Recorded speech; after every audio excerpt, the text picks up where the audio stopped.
ምክትል ስራ አስፈጻሚና ስራና ክህሎት ጽሕፈት ቤት ኃላፊ ነኝ። በአጠቃላይ በዛሬው መድረክም እንደመነሻነት የያዘ ነው ወጣቱ ስራ ላይ ኦሮሞስ ስራ ዕድል ፈጠራ ላይ የቤተሰቡ አስተዋጽኦ ምን መሆን አለበት በሚል ዙሪያ ነው። ከዚህ አንፃር እንደ ህብረተሰቡ ኦሮሞስ ወጣቱ መጀመሪያ ሞራል መሆን ያስፈልጋል። በተጨማሪ ደግሞ ሰርቶም ደግሞ ወደ ስራ ሲሰማሩ ከሚያገኙት ውስጥ ቆጠባ እንዲያበረታቱ ከማድረግ አንፃር የራሳቸው አስተዋጽኦ ማበርከት መቻል አለባቸው በሚል ነገር ነው ኦሮሞስ ሰነድም ጭምር አዘጋጅተን ህብረተሰቡ እያወያየን ያለ ነው።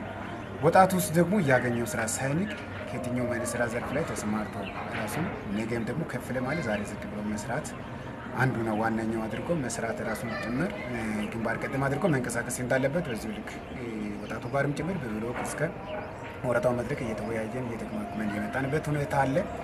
በተጨማሪ በሚፈጠሩ ስራ ዕድል ፈጠራ ኦሮሞስ ውጤታማ በሚያደርግ መልኩ ጽሕፈት ቤቱን በበላይነት ድጋፍና ክትትል ማድረግ መቻል እንዳለበት በዚህ ልክ የጽሕፈት ቤት ባለሙያዎቹም አጠቃላይ የወረዳው አመራርም በሎክ ኮሚቴውን እድር ቤት አመራር ምክር ቤት አጠቃላይ አባላቶቻችን ጭምር የራሳቸው አስተዋጽኦ እንዲያበረከቱ በዚህ ልክ ከሚመለከተው ከተጽዕኖ ፈጣሪ ማህበረሰብ ጋርም ድርሻቸው መውጣት እንዳለባቸው እየተግባባን የመጣንበት ሁኔታዎችን ጭምር አሉ። አሁን በወረዳ ደረጃ ማጠቃለያ ምዕራፍ ለህብረተሰቡ ግንዛቤ መድረክ ዛሬ ፈጥረናል።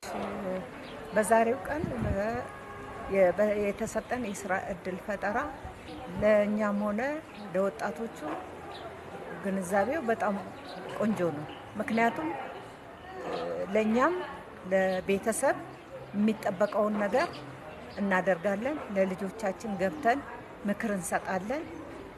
ስራ ዕድል ፈጠራውን ዛሬ ተምሬ እንደገባሁት አካባቢዬን ወጣት የራሴን ተሞክሮ ነግራቸዋለሁ። ምክንያቱም ስራ አይናቅም፣ ስራ ክብር ነው። ትንሽም ብትሆን ስራን ስሩ። ከትንሽ ተነስቶ ነው ወደ ትልቅ የሚሄደው ብዬ ይሄንን መክራቸዋለሁ።